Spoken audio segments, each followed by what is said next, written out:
2 minutes, their first attempt last week against Fulham, and again, a little bit stodgy to start with this afternoon against Crystal Palace, who were making life pretty difficult for them until this, Jamie. Yeah, Palace did quite well first half. Arsenal had a lot of possession, as you said, didn't create much, really, but Eze does brilliantly here. Just gets half a yard on Adam Wharton. That's that extra little bit of pace and power to get there first, and the finish is absolutely sensational. And is it again Gabriel getting that first contact, which is key? Yes, and I think that's something we're going to look at in extra time. I think Gabriel's not just role just on set pieces, but at both ends for Arsenal. As I said before the game, for me right now, one of, and maybe the most influential player in the Premier League. So you're saving it here? Saving it yeah, for later? Super Sunday extra time, 7:30, you can tune in for that. But you just wonder, with Liverpool losing for the fourth game in a row, with Manchester City slipping up, losing 3 times in the first 9 games, the first time in 12 years, that this could be a significant weekend for Arsenal? Yeah, I think it looks that way, but they've got to believe it now. I've said many times on the show, in terms of when you're in front and you've got that lead, they just have to have a little bit of calm. Don't get overexcited. You know the fans are going to be excited that in that position. You're one of them, aren't you? Sorry? Fan? I'm an impartial pundit. That's a rehearsed line.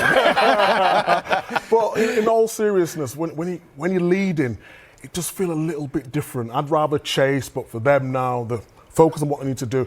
The one thing I will say about Arsenal, they can win games in all different type of ways. Yes, set pieces are key for them, but you know, getting over the line is the most important. Well, Leandro, congratulations on another win. Just how hard have you had to work for that one today? Very hard, but yeah, we're really pleased with the win. Another clean sheet again, so yeah, we need to keep going. Yeah, lots to be proud of at both ends of the pitch. How patient did you have to be, particularly in that first half, with the way that Palace were able to keep you out for really half an hour until your first opportunity? Yeah, indeed. I think lately it has been like that. We just need to keep patient throughout the whole game, because we can score any time. But yeah, they try to adapt to us as well, and that's what we did today. We created some more chances in the second half. We had, it would be nice if we would have put the game to bed, but we battled until the end, and those are sweet as well. The breakthrough coming from a set piece, again, it feels as if there's a tension in the Emirates now in dead ball situations, certainly in the crowd. Do you feel it as players on the pitch, that expectation? Yeah, a little bit, but we are excited as well. When we get a set piece, we know we can score, so it's an opportunity for us to get a goal. So we work a lot on it, and yeah, it pays off. It's another game today where you've managed to get 3 points against opposition, which previously you've dropped points in title seasons. What's the difference? How are you seeing these games out now? It's hard to put a finger on it, but I think every year you just learn more and more, and this year we're so strong, especially defensively as well. The whole team works really hard, and then on the other hand we put the game to bed, whether it's a set piece or an open play goal, doesn't matter to us. We just want to win games, and it's another win. Does it feel like you're laying the foundations for something pretty special here this year? Yeah, let's hope. We want to win every game, and we approach every game the same way, so that's how we need to continue. All right, congratulations, well done today. Thank you very much. Thank you. When Leandro Trossard says we're confident we can score, might be something of an understatement at the moment for Arsenal. Absolutely. I memean, you start to then think, you know, as a player and as an attacking player, we don't necessarily need to be as exact and actually create a chance anymore, get an assist. We can play for set pieces. The scope of what you can then achieve when you're in possession of the ball just becomes so much bigger, and obviously then, you know, you're getting the big guys off the back. The delivery is always excellent, but you know, put that together with you know, we just saw the run of the last 7 games. You know, all victories, only 1 goal conceded in that. So you put both of those together, they're strong at both ends of the pitch, and everything's going their way at the moment. Only Nick Voltemada in those 7 games has managed to score a goal against them. It was 2.5 games before they even had a shot against them till the second half there. I mean, they're just so hard to try and break down. But yeah, they're so stingy. But it's not only their back 5 I talked about before the game of thinking they're the best in the league. Well, I look at Timber again today. He's got everything. I mean, it's just so powerful. He's quick. He's good on the ball. He tucks round. He's a leader.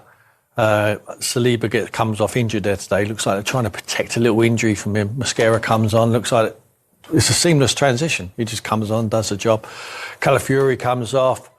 They make changes and they're able to cope. Declan Rice comes off with a little injury. I think he was carrying an ankle injury from the first half. But if he can't make the next game, there's no dramas anymore because of the squad that they've built.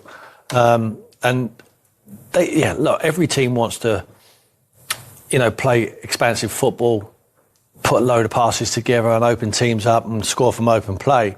But you can't always do it, especially when teams sit on a low block, like Palace did today. Palace were going nowhere. They were quite happy just to suffer out of possession and try and score on a counter-attack. They're a threat. We know they're a threat because they're a side they're party poopers. Wherever they go, they cause a problem. But Arsenal just don't panic and they just think, we might have to score from different means today. It might not be pretty, but we need maximum points really. We're at home. And they don't panic. And I think they've got that calmness and belief that eventually they will score. If they don't score from the first header, the first contact on their set pieces, everyone knows from fine detail where they need to be when that ball might drop. And that's exactly what Eze did. I mean, Gabriel makes it good. He can't get the header on target, but he knows he can put it down into an area where they're coming in. And that's exactly what they did. I mean, the pass, without the delivery, it all falls down. But he just knocks it back into that area and Adam Wharton switches off, unfortunately. Guy he drops in, plays them all onside straight away. And he just knocks it down into that area and Eze just steals the march on Adam Wharton and finishes it brilliantly. The technique to keep that down is fantastic. Yeah, I always feel Arsenal are on the move in those areas as well. Their movement is great, but they're also... they all know their particular jobs. The delivery is excellent. The big guys attack a certain area, then anticipating where the ball might land, where it might go to, and on that occasion, Eze's quickest to it and a brilliant finish. That was probably Crystal Palace's fans' worst nightmare this morning, that he hadn't scored yet in the Premier League for Arsenal. He was going to do it today against Palace. Yeah, I mean, he owes a lot to Crystal Palace. They're the club what made him. He's had an opportunity built up at Queen's Park Rangers and he wanted to play in the Premier League. Palace took him. He was very good for them, but they were also good for... he showed the respect when he celebrated there, but he's got to move what he wanted. He was already a hero before he goes to Arsenal because it's...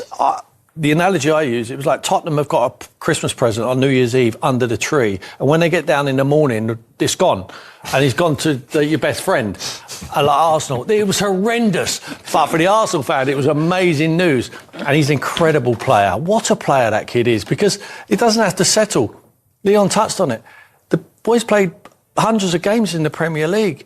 At top level. He knows the transition was easy. Going in and around the quality players what Arsenal have as well. It was just an easy transition for him, but to steal him from Tottenham like they did was just disgusting. And this goal, as Tim says, wasn't celebrated, and he got a standing ovation from both sets of supporters. What they don't need for Christmas is any more defensive reinforcement, because look at the numbers, Leon. They're first in absolutely everything in terms of those defensive foundations. Yeah, and that just doesn't fall into place. That is recruitment, getting the right players, getting depth within that, but also then hours spent on the coaching pitch, hours spent working as a team, understanding exactly how the manager wants you to defend in each and individual situation. So you can see how hard they are working. And when you do that in training, quite often Tim will tell you, when you're getting put through your paces at training, if the results aren't on the pitch, you start to lose belief and lose sort of, real belief in that the manager's ideas are going to work. But actually, at the moment, everything that they seem to be doing, set pieces, defensive situations, creating opportunities, all seems to be working. And then you can really buy into what the manager's asking you every time he asks you to do something different. Absolutely right. I mean, to highlight that, 11 goals they've scored from set pieces. If they haven't scored 11 goals, the players are turning, they're asking questions why they're doing 3 hours a week on set plays. They're not asking any questions now because they know if they're not flying, if they're not scoring from open play, there's always the strength of them as well. But the delivery is absolutely spot on. But it's diligent on the work, on the TV screen, the analysis and on the field. Mikel's got it all going for him at the moment. Didn't they, against Crystal Palace? They took a while to get going. I thought Crystal Palace started positively and were asking more of the questions, but you always know with Arsenal that they do have patience. Glenn mentioned it in commentary. They've got patience, they'll relax, they'll know that they've got quality throughout the game. Somebody will pop up with a moment, and no surprise it was Eze. Yeah, and no surprise to him, it came originally from a set play again for the Gunners.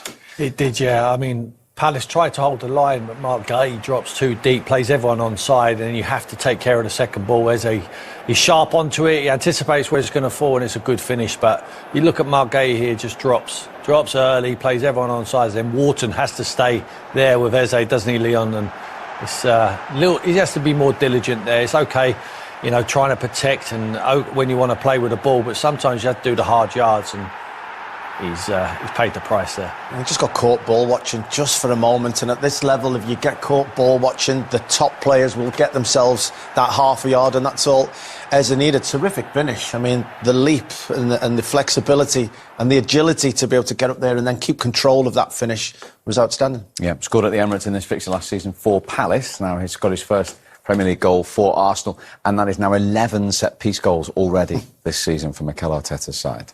Incredible. Like we say, sometimes they don't care. Sometimes they're happy to suffer without the ball. Sometimes it's not as fluid as they want, but they know they have to defend well, keep the clean sheet, and you'll get a chance at the other end. And if it comes from set pieces, like you say, 11 goals from set pieces, incredible turnaround. And now when they get their nose in front